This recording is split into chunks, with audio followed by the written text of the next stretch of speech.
کوئی سا بھی درود ابراہیمی پڑھ لیں یا اتنا درود شریف پڑھ لیں اللہم صلی علی محمد و علی آل محمد، یہ پڑھ لیں، اور 11 دن اس کو کریں، صرف 11 دن ایک بار سورہ رحمان پڑھیں، 11 بار درود،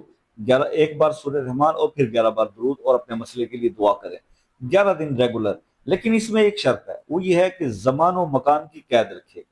یعنی آپ نے جس جگہ کا تعین کرنا ہے اور جس وقت کا، تو اسی وقت پہ اور اسی جگہ پہ آپ نے 11 دن تک پرفارم کرنا ہے۔ انشاءاللہ آپ کا وہ مسئلہ، وہ حاجت اللہ کے حکم سے بالکل سارٹ آؤٹ ہو جائے گی، بہترین طریقے سے، احسن طریقے سے وہ حاجت پوری ہو جائے گی۔ لیکن اس عمل کا صرف دوسرا جو شرائط، وہ تو آپ کو پتہ ہی ہے، نمازوں کی پابندی، گناہوں سے معافی، توبہ استغفار، ٹھیک ہے، اور اس کے علاوہ